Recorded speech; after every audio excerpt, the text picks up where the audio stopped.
ఆ ట్విస్ట్ అయితే మామూలు ఉండదు.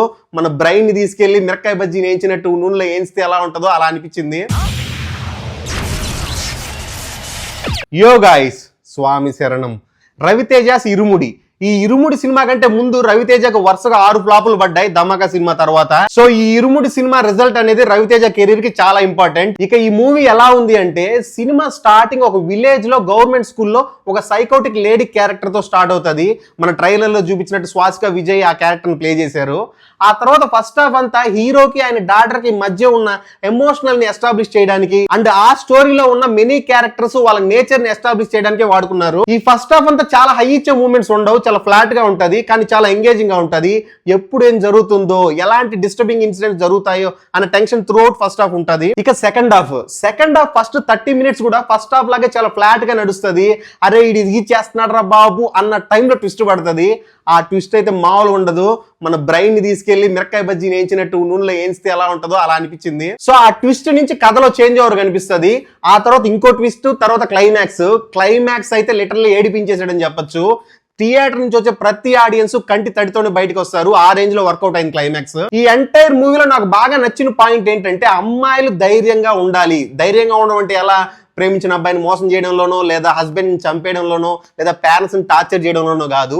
ఏదైనా ఇంజస్టిస్ జరుగుతున్నప్పుడు, ఒక హెరాస్మెంట్ జరుగుతున్నప్పుడు భరిస్తూ కూర్చోవద్దు. Rise your voice. మన జీవితంలో జరిగే మంచైనా చెడైనా ఇంట్లో పేరెంట్స్ తో ఫ్రీగా చెప్పుకోగలగాలి. పేరెంట్స్ కూడా పిల్లల్ని అలాగే పెంచాలి. ఈ పాయింట్ చాలా బాగా కన్వే చేశారు. ఇక ఈ ఎంటైర్ మూవీలో ప్రాబ్లం ఎక్కడ ఉంది అంటే screen play. Cinema arc proper గా ఉన్నట్టు అనిపించదు, కట్ ఉన్నట్టు అనిపిస్తుంది.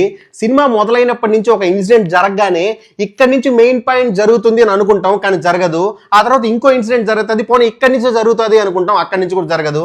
ఆ తర్వాత ఇంకో ఇన్సిడెంట్, అలా వెయిట్ చేసి ఈ ఇన్సిడెంట్స్ అన్ని కలిపి సెకండ్ హాఫ్ లో ట్విస్ట్ దగ్గర సింక్ అవుతాయి. ఆ తర్వాత కథలో చేంజ్ ఓవర్ ఉంటుంది. అయినప్పటికీ మనం ఫస్ట్ దాకా వెయిట్ చేసిన వెయిట్ గానీ, మనం పడ్డ టెన్షన్ గానీ, ఆ ఫీల్ అయితే మరిపించలేకపోతుంది ఆ టర్న్ అనేది. అంటే మనం ఎక్స్పెక్ట్ చేసిన టైంలో మనం ఎక్స్పెక్ట్ చేసిన హై మూమెంట్స్ అయితే రాలేదు అన్న అసంతృప్తి అయితే ఉంటది. స్టోరీ పరంగా చాలా స్ట్రాంగ్ కంటెంట్, రైటింగ్ కూడా చాలా బాగుంది. ఒక డిఫరెంట్ స్క్రీన్ ప్లే తో ట్రై చేశారు.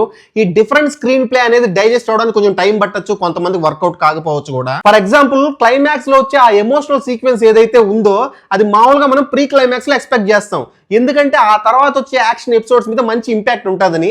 కానీ ఇక్కడ డిఫరెంట్ గా ఉంటుంది స్క్రీన్ ప్లే. ఈ టైప్ ఆఫ్ స్క్రీన్ ప్లే నాకైతే ఒక మిక్స్డ్ రెస్పాన్స్ అనిపించింది, కొంచెం మిక్స్డ్ గా అనిపించింది. ఆ సినిమాటిక్ ఎక్స్పీరియన్స్ 100% అయితే ఎంజాయ్ చేయలేదు అని అనిపించింది. ఇక ఆ మల్లెపూల పల్లకి సాంగ్ అయితే నాకు సినిమాటిక్ వర్షన్ కంటే ఆ యూట్యూబ్ వర్షన్ బాగా నచ్చింది. ఈ సాంగ్ కంటే ఫస్ట్ హాఫ్ లో వచ్చే ఆ ఎక్కు శబరిమల ఎక్కు అనే పాట ఎక్కువ వైబ్ ఇచ్చింది అనిపించింది. ఆ మల్లెపూల పల్లకి సాంగ్ బీట్ ఎలా ఉంటదంటే మంచి ఊపిచ్చేలా ఉంటది యూట్యూబ్ లో, కానీ సినిమాలో అయితే అంత వైబ్ ఇవ్వలేదని చెప్పొచ్చు. అందులో ఆ సాంగ్ వచ్చే సిచ్యువేషన్ కూడా ఆ టైంకి ఆడియన్స్ ఏం జరగబోతుందో, ఏం జరిగిందో, ఏ క్యారెక్టర్ ఏం చేసిందో అనే టెన్షన్ లో ఉంటాం. అలాంటి టెన్షన్ లో ఆ పాటను తీసుకొచ్చినప్పుడు కొంచెం ఫోర్స్డ్ గా వైబ్ ఫీల్ అవ్వాలి అనిపించేలా అనిపిస్తుంది. ఫైనల్ గా ఇది ఒక good content with different screenplay అని చెప్పొచ్చు. సో ఈ మూవీ బాంబే టాకీస్ ఇస్తున్న రేటింగ్ 2.75 out of 5. వచ్చే మూవీ రివ్యూతో మళ్ళీ కలుసుకుందాం. Until then bye by.